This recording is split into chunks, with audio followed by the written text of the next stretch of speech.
नमस्कार दोस्तों आज के वीडियो में हम एलईडी बल्ब को रिपेयर करना सीखेंगे। यहाँ पर आप देख सकते हैं हमारे पास फिलिप्स कंपनी का एलईडी बल्ब है। ये 9 वाट में है।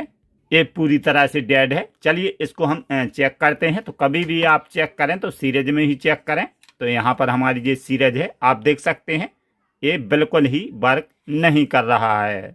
तो चलिए इसकी जगह पर हम दूसरा लगाते हैं ताकि मालूम पड़े कि हमारी सप्लाई आ रही या नहीं। हमारी सप्लाई ओके है। आप देख सकते हैं जो भी खराबी है इस एलईडी में है। अगर आपका भी इस तरह डेड है तो उसे आप कैसे रिपेयर कर सकते हैं, तो वीडियो पूरा देखें, ध्यान से देखें। चलिए जानते हैं आज के वीडियो में। तो सबसे पहले हम इसको ऊपर का कैप हटाएंगे। इसको हम दोबारा चेक करेंगे। यहाँ पर हम होल्डर में कनेक्ट कर देंगे।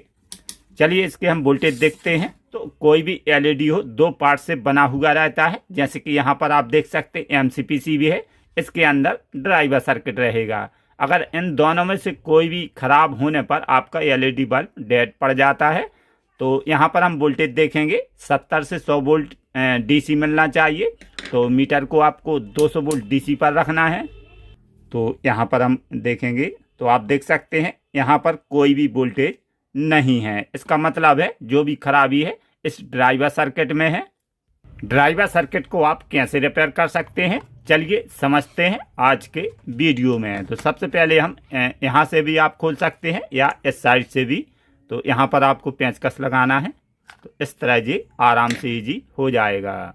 यहाँ पर आप देख सकते हैं हार्ड रांगा रहता है। इसके लिए आपको 60 वाट का आयरन है, इसी से निकलेगा। 25 वाट का काम नहीं करेगा।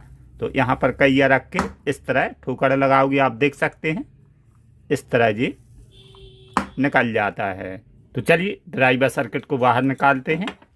तो आप देख सकते हैं ड्राइवर सर्किट को बाहर निकालने के बाद आपको ध्यान से देखना है, यानी कि कोई शॉर्ट सर्किट होने पर कोई कंपोनेंट फटा हुआ या जला हुआ तो नहीं है। तो देखने से हमें यह मालूम पड़ता है। यहाँ पर ये रेजिस्टेंस फटा हुआ है, यानी कि आप ध्यान से देख सकते हैं। यहाँ पर ये पीएफ कैपेसिटर भी जला है। तो ये हाई वोल्टेज आने पर ये ड्राइवर सर्किट ख़राब हुआ है। तो आज के वीडियो में हम इसी को रिपेयर करेंगे, तो बने रहें वीडियो पर। तो यहाँ पर ये पीएफ कैपेसिटर जला हुआ है, रेजिस्टेंस फटा हुआ है। एमओवी इसको भी हम चेक करेंगे। तो ये सभी जो जले हैं इनको हम बाहर निकाल देते हैं। तो चलिए निकालते हैं। इसके बाद हम इनको चेक करेंगे। ये रेजिस्टेंस भी फट गया है। अगर आपका भी इस तरह ये जला हुआ ड्राइवर सर्किट है तो उसे आप रिपेयर घर पर ही कर सकते हैं। चलिए यहाँ पर आप देख सकते हैं 3 कंपोनेंट जला हुआ निकला है, जैसे कि एमओवी, पीएफ कैपेसिटर और रेजिस्टेंस। तो यहाँ पर देख सकते हैं ये 3 कंपोनेंट जल चुके थे, तो मैंने यहाँ से निकाल लिए। फिर भी हम इस सर्किट को जला सकते हैं। तो चलिए जानते हैं कैसे जला सकते हैं। यहाँ पर आप देख सकते हैं ये हमारी सीरीज है। इसको हम ये एसएम डायोड है, यहाँ पर प्राइमरी साइड पर लगा देंगे। तो चलिए लगाते हैं। तो आप देख सकते हैं यानी कि हमारा ड्राइवर सर्किट ओके है। यानी कि इतने कंपोनेंट जलने के बाद भी आपका ये ड्राइवर सर्किट सही है, पर 3 कंपोनेंट जलने के बाद भी यह सर्किट सुरक्षित है। ये कैसे संभव हुआ, चलिए आपको हम बताते हैं। यहाँ पर आप देख सकते हैं एमओवी है, ये सर्किट में पैरेलल में लगता है। पैरेलल बोले यानी कि न्यूट्रल फेज।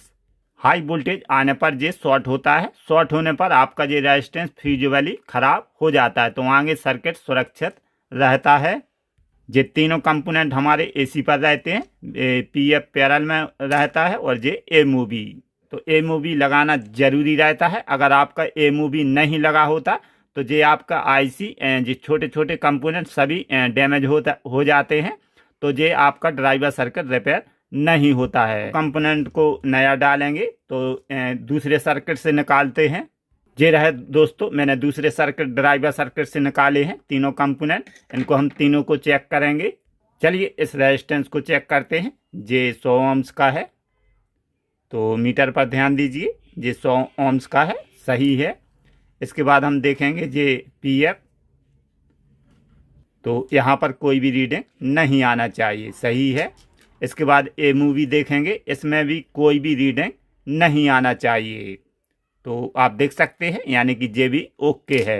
तो हम तीनों कंपोनेंट को इस पर सर्किट पर लगा सकते हैं। तो चलिए लगाते हैं।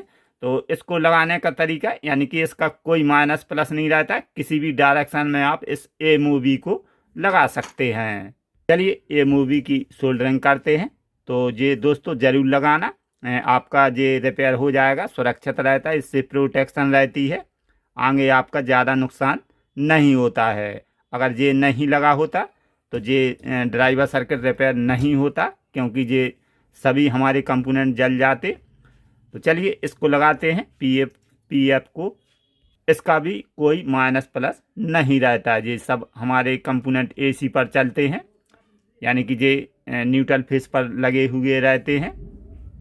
चलिए इस रेजिस्टेंस को लगाते हैं। इसका भी कोई माइनस प्लस नहीं रहता, किसी भी डायरेक्शन में आप इसको लगा सकते हैं। यहाँ पर आप देख सकते हैं मैंने तीनों कंपोनेंट लगा दिए हैं, जैसे कि एमओवी, रेजिस्टेंस और ये पीएफ। तो चलिए इसको चेक करते हैं। अभी भी हम सीरीज में चेक करेंगे, ये हमारी सीरीज है। तो यहाँ पर हम ये लगा देंगे। तो आप देख सकते हैं यानी कि हमारा ड्राइवर सर्किट ओके हो गया है। तो इसी प्रकार आप भी रिपेयर कर सकते हैं। ये पूरी तरह से तीनों कंपोनेंट जल चुके थे। दोस्तों आपने देखा ड्राइवर सर्किट को कैसे रिपेयर किया जाता है, आप भी रिपेयर कर सकते हैं। रिपेयर करना बिल्कुल आसान है, मैंने आसान तरीके से समझाया है। ये कस्टमर का है, इस बॉक्स में रखकर हम उसको दे देंगे। तो चैनल पर नए हो तो सब्सक्राइब जरूर करें और वीडियो पसंद आया हो तो लाइक करें। चलते हैं दोस्तों, मिलेंगे अगले वीडियो में। Thank you.